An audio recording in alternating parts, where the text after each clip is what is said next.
So I've been cutting these really thin aluminum discs as zero stops for my Athlon Argus scope, and I realized this is kind of cool, and maybe I should have had the camera running, but you're going to see just one cut. But look how thin this is. Can you see? Here, let me turn this a little bit. I can't see in the viewfinder. I hope you're getting a good view. Some possibly thin little disc. It was already cut, but it wasn't the right thickness. So this probably wasn't all that accurate, but I like to work expeditiously. I need to tighten that up. Oh, you didn't even see what I was working on. So I put a collet in the tailstock and used its fingers to press this disc against, and then clamp the chuck down. So they're probably, no, not probably, they are not like microscopically this is not microscopically perfectly square, but for what I'm doing, it's square enough. It really doesn't look like it wobbles at all. It's probably off a thou or two, but it's pretty darn close, and it's letting me cut this. And I think I'm on the last cut or two, but look how close it is to the chuck jaws. It's exciting. It's a little scary. It's a little dangerous.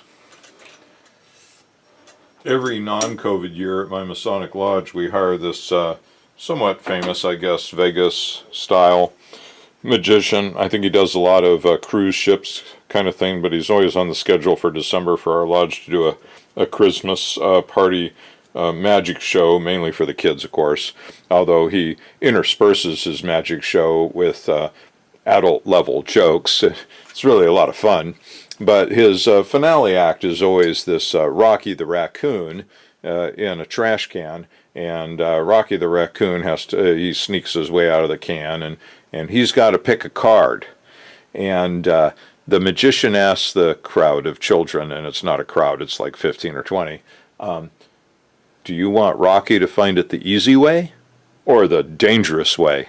And of course all the kids scream out, dangerous! Yep, so I'm always thinking that when I do something like this. It's a little dangerous, but I wouldn't be doing it if it wasn't okay. Here we go. Oh, we got the back gears with the lever up. Oh, you can't see what I'm doing.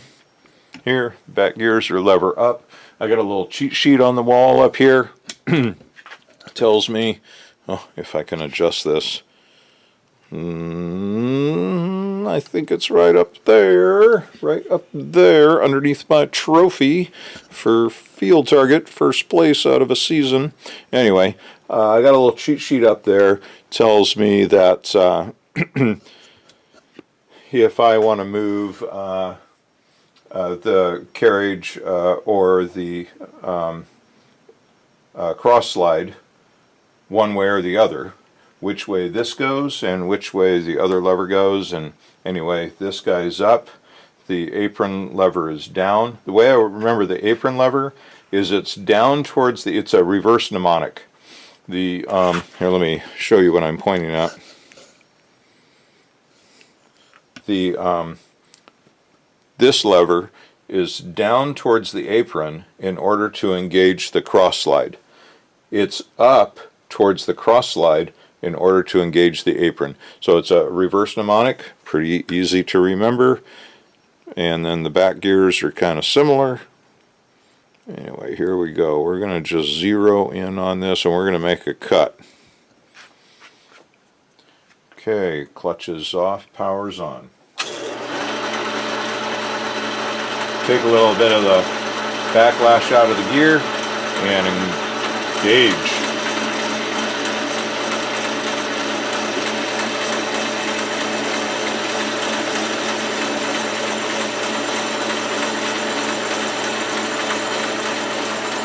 Came out recently on one of the chat forums. Apparently this clutch I have is aftermarket.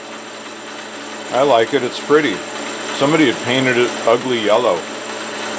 Stripped the paint off and exposed its original look. The clutch lever itself has a little wear. Sometimes it slips. I just keep an eye on it.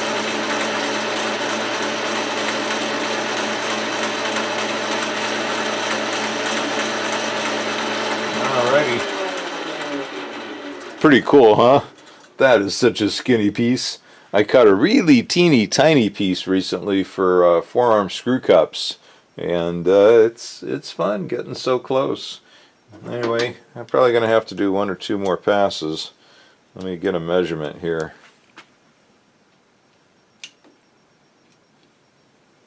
Oh, this is really close. I'm going to take it over the scope. 1295. And I thought I wanted 125, but we'll see. This might be good enough, or maybe one more pass. In any case, that's all I got for you tonight. Thanks all. Bye. I know I already said goodnight, but after another half a dozen or dozen passes, I'm right down now to the final dimension. And look how... Okay, hold on.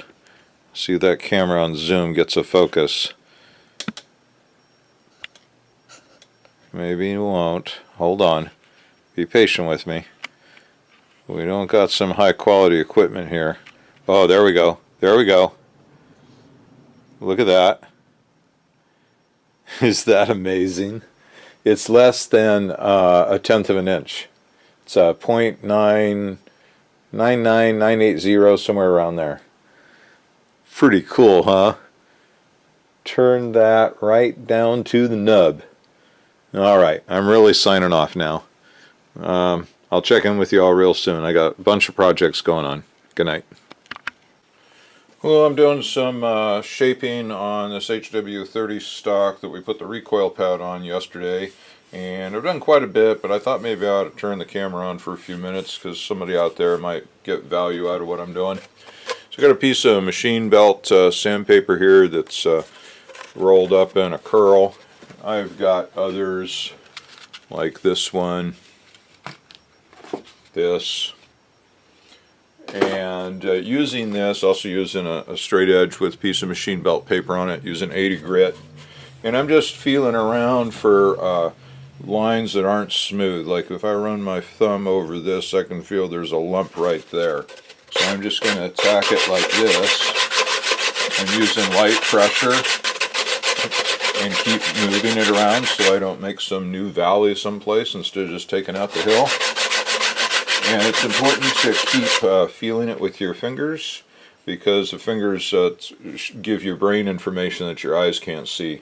And in fact, at this point, I can't see these things at all, but they'll be glaringly obvious once we start doing finish sanding and oiling, and then you'll be like, oh dang, I should have taken care of that back in the 80 grit stage. And then you're taking 2 steps forward, 1 step back all the time, which actually is a large part of what finishing is anyway. I want to maintain this line here on this flute. It looks like it's a little blurred right there, so I might hit this with the drum sander and tighten up that edge. But actually it looks like that just did it. Didn't take much.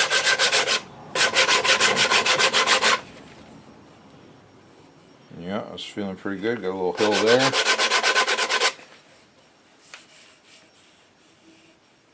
And there's a little rough spot there. Not rough, it's a little ridge. At this point, everything is rough. We got to take this whole thing back here. We're going to go over to the drum sander here in a little bit. I just wanted to get some of this done. It'll make me feel better. Being closer to oil.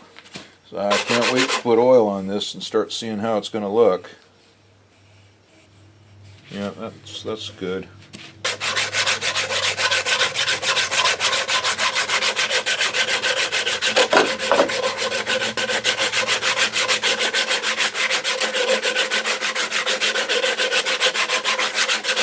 See, I'm doing a number of different kinds of motions.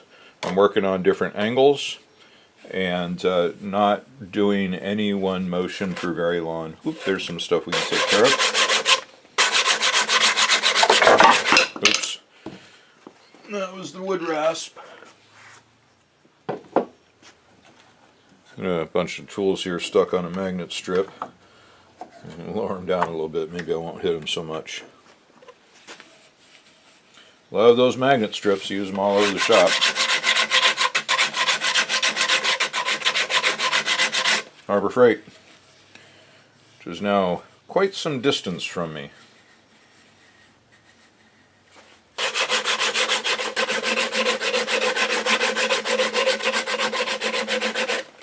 Anything you see at the 80 grit stage that you think is so small that you can take care of it at the next grit stage, you're on.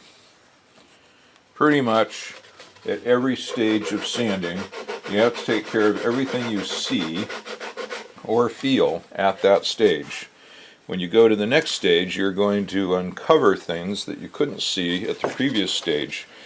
But if you see it at the previous stage and don't take care of it, you will most likely not be able to take care of it at the next stage. Or at least it'll just take forever.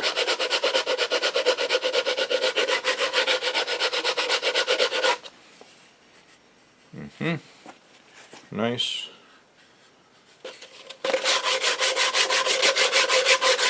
I'm using very light motion. 80 grit really, now walnut's considered a hardwood, but 80 grit machine belt sandpaper pretty well melts it.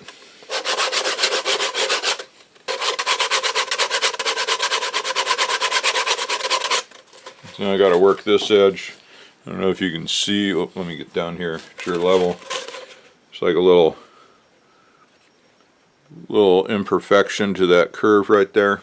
So I'm going to work that curve. There's a little divot right there. It shows up as a darker spot. At some very near future point, I'll soak the wood in an initial coat of oil and let it cure good.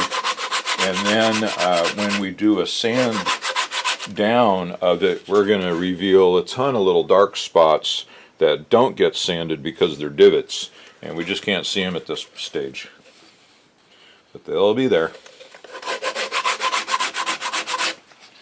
Alright, that's actually for very little effort. We've got a little weird thing going on here.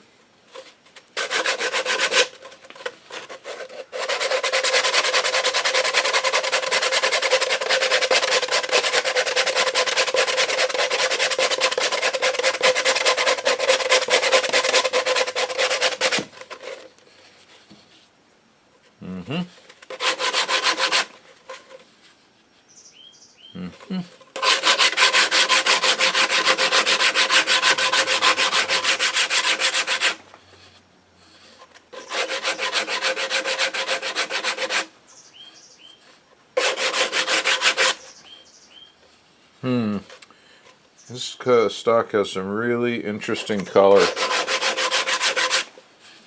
Got some mineral streak here. Got some, looks yellow here. It's not going to look that way when it gets oil on it, but yeah, can't wait to see how this looks with oil. But I know if I put oil on it too soon, just because I'm excited, all it's going to do is cost me more time taking it off in order to do what I'm doing now. So I'm just going to stick with this for a while. I resist the desire to put oil on it.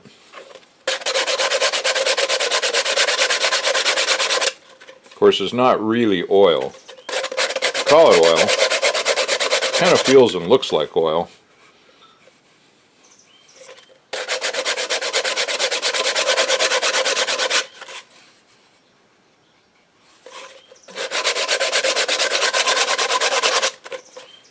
Nice, really defining this flute here.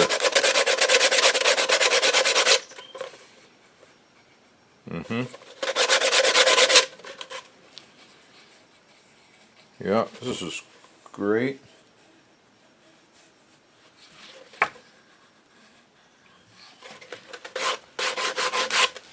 Alright, well I'm going to go get set up over at the drum sander and take care of the trigger guard opening. And then we also need to put it in the milling machine and cut the countersink for this hole. And those will be the last power operations. Well, I'm going to figure out what I'm going to do about the end. The forehand tip is always one of my biggest aesthetic challenges. I kind of like it just squared off, just break the edge. Obviously, another way is to round it very significantly all the way up to the edge, and then you have a chamfered sort of thing going on from here up. It's kind of what a factory stock is like. It's actually would taper from about here to get up to there. Yeah, I'll probably put it on the belt sander and break the edge and then see what happens, because maybe I just keep going.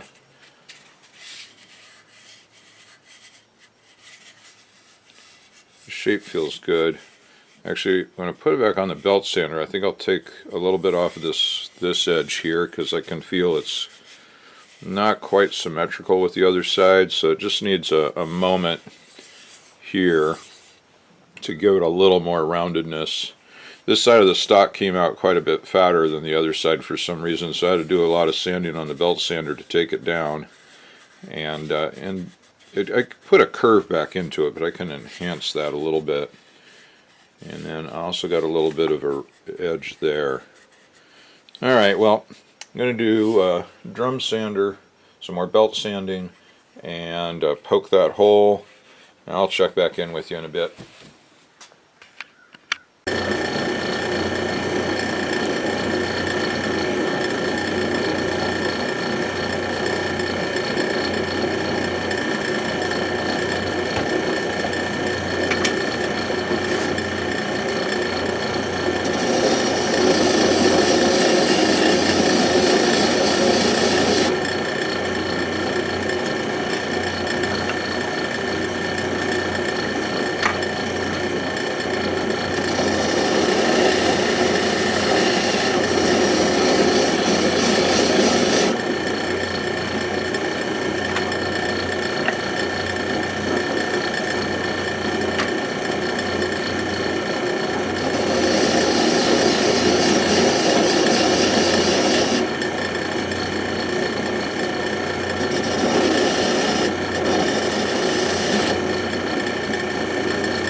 I'm trying to develop a curve.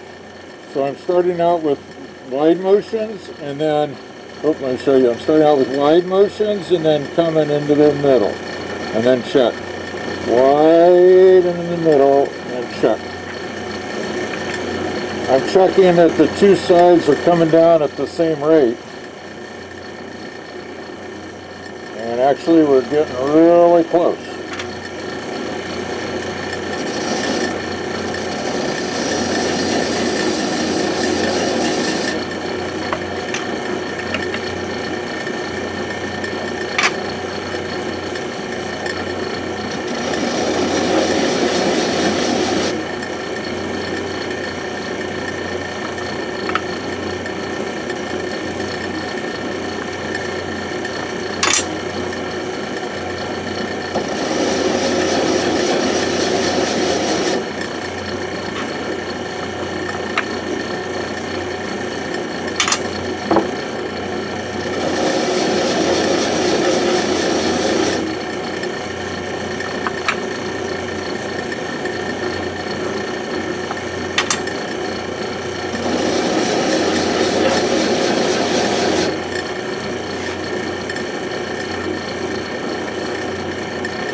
I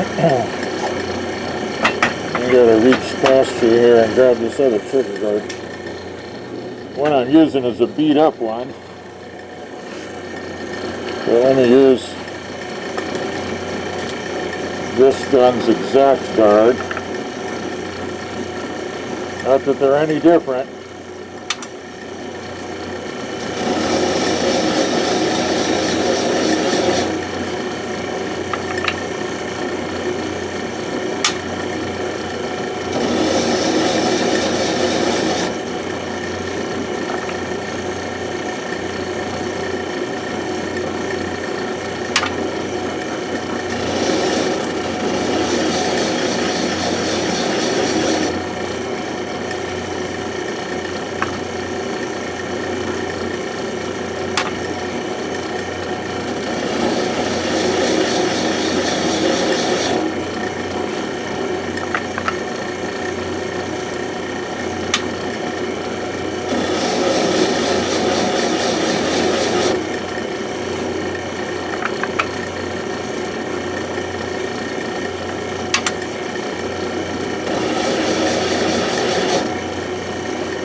You probably can't see, let me tilt this down a little bit. I'm checking the spit every time you see me stop, and it is pretty much very close. Just another couple swipes. I want to leave a little bit for finish sanding.